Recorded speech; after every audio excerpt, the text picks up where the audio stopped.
Welcome to 1901, a year poised on the very cusp of a new century. A year brimming with the promise of change and innovation. It was a year of endings and beginnings, a time when the old world steeped in tradition began to give way to the dawn of modernity. The Victorian era, with its rigid social structures and unwavering belief in progress, drew to a close. Yet even as one chapter ended, another began, filled with the echoes of invention, discovery, and the reshaping of the geopolitical landscape. Join me now as we journey back to 1901, a year that, much like the intricate workings of our natural world, shaped the course of human history in profound and often unexpected ways. On a cold January day in the hushed stillness of Osborne House on the Isle of Wight, Queen Victoria, Empress of India, defender of the faith, breathed her last. For 63 years she had held the throne, her reign synonymous with an era of unprecedented industrial, economic and imperial expansion. Yet all reigns, like the tides, must inevitably turn. Victoria's passing marked not only the end of a reign, but the end of an era. The Victorian age, with its emphasis on duty, morality and social order, was fading, making way for the dawn of the Edwardian era. This transition, much like the metamorphosis of a caterpillar into a butterfly, was a gradual yet profound shift in the very fabric of British society. The rigid social mores and conventions that had defined the Victorian age began to loosen their grip. New ideas, like seeds scattered by the wind, took root. Art, literature, fashion, all began to reflect a growing desire for change, a yearning for self-expression and a questioning of the old order. In the heart of Stockholm, a new tradition was born. The first Nobel Prizes, a testament to the enduring power of human ingenuity, were awarded. Alfred Nobel, the Swedish chemist and inventor of dynamite, a man who had profited from an invention with the power to destroy, sought to leave behind a different kind of legacy. In his will, he stipulated that his vast fortune be used to honor those who had conferred the greatest benefit to mankind. And so it was that in December of 1901, the world watched as the inaugural Nobel Prizes were awarded in 5 categories: physics, chemistry, literature, peace, and physiology or medicine. Among the first laureates was Wilhelm Conrad Röntgen, a German physicist who, through his discovery of X-rays, had revolutionized the field of medicine. His invention, like many great leaps forward, was met with a mixture of awe and apprehension, its potential for both good and ill a subject of much debate. Half a world away, bathed in the warm sunlight of the southern hemisphere, a new nation was taking shape. On the first day of January 1901, 6 British colonies, each with its own unique character and history, united to form the Commonwealth of Australia. It was a momentous occasion, a political union that had been years in the making, driven by a shared desire for greater autonomy and a belief in a common destiny. With the stroke of a pen, the Commonwealth of Australia was born, a federation under the British Crown, yet possessing its own constitution, its own parliament, and a newfound sense of national identity. This union, however, was not without its complexities. The indigenous Aboriginal people of Australia, whose ancestors had walked the land for millennia, were largely excluded from the celebrations. Their ancient connection to the land, their culture and traditions, remained largely invisible to the eyes of the new nation.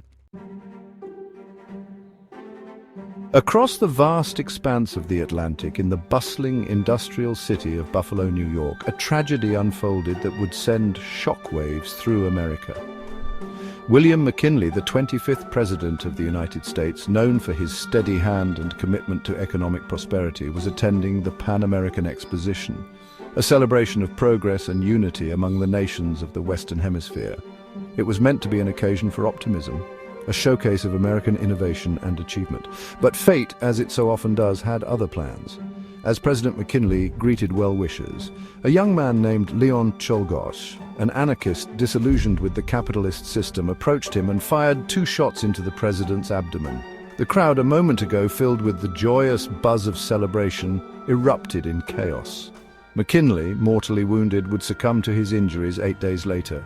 His death, a stark reminder of the fragility of life and the ever-present spectre of violence, plunged the nation into mourning. In the southeastern corner of Texas, near the small town of Beaumont, a new kind of fever was gripping the land. On a humid January morning, a drilling rig at a place called Spindletop pierced the earth, and with a deafening roar, a geyser of crude oil erupted into the sky. It was a sight that would forever alter the landscape of Texas and the course of human history.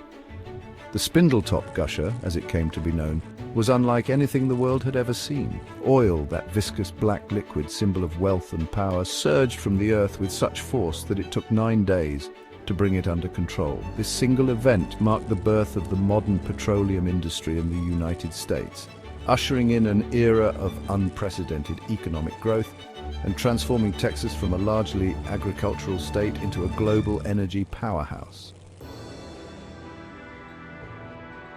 While prospectors in Texas were consumed by the black gold rush, a different kind of revolution was brewing in the world of communication. In December 1901, a young Italian inventor named Guglielmo Marconi achieved what many thought impossible. Using a system of wireless telegraphy, he successfully transmitted the first transatlantic radio signal, a simple sequence of 3 dots representing the letter S, from Poldhu, Cornwall in England, to St. John's, Newfoundland in Canada. This groundbreaking achievement, a triumph of human ingenuity and perseverance, shattered the barriers of distance and forever changed the way we communicate. No longer was the world bound by the limitations of physical wires and cables. Marconi's invention, like the invention of the printing press centuries earlier, had the potential to democratize information, to connect people across continents in ways that were previously unimaginable. Chapter 7: Seeds of Revolution. In the vast and often unforgiving landscape of Russia, a different kind of change was brewing. A change born not of technological innovation, but of social and political unrest. In 1901, amidst the turmoil of Tsarist autocracy, the Socialist Revolutionary Party, or SRs, was officially founded. This revolutionary party, drawing inspiration from the writings of Karl Marx and other socialist thinkers, advocated for the overthrow of the Tsarist regime and the establishment of a socialist state in Russia. The SRs, unlike other revolutionary groups of the time, placed a strong emphasis on the role of the peasantry in the coming revolution. They understood that Russia, a nation of vast agricultural lands and a largely impoverished rural population, could only be truly transformed by addressing the needs and aspirations of the peasants. The SRs, through their impassioned speeches and clandestine meetings held in dimly lit rooms, began to sow the seeds of revolution, seeds that would, in time, blossom into a force that would shake the foundations of Russia and reshape the geopolitical landscape of the 20th century. Chapter 8.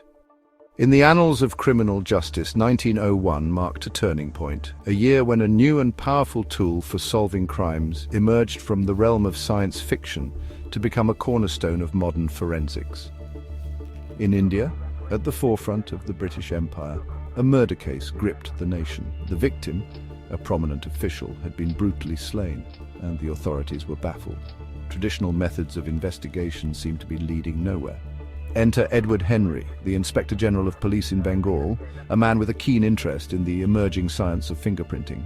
Henry, convinced of the uniqueness of each individual's fingerprints, had been working on a system for classifying and identifying them. With meticulous care, he compared the fingerprints found at the crime scene with those in his growing database, and then a breakthrough, a match. The murderer, his identity revealed by the silent testimony of his own fingerprints, was apprehended and brought to justice. Chapter 9. In the aftermath of the Spanish-American War, the United States found itself increasingly drawn into the affairs of its southern neighbors. Cuba, recently liberated from Spanish colonial rule, was now under the watchful eye of the United States. In 1901, the US Congress passed the Platt Amendment, a piece of legislation that would have far-reaching consequences for US-Cuban relations. The Platt Amendment, named after Senator Orville H. Platt of Connecticut, stipulated that Cuba could not sign any treaty with a foreign power that might impair its independence or allow a foreign power to establish a military base on its soil. Furthermore, the amendment granted the United States the right to intervene in Cuban affairs to preserve its independence and maintain order.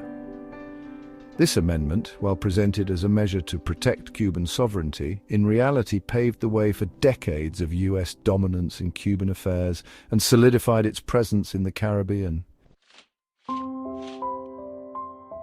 Chapter 10. In the world of music, 1901 witnessed the passing of a giant. On a cold January day in his beloved Milan, Italy, Giuseppe Verdi, the renowned composer whose operas had captivated audiences for decades, drew his last breath.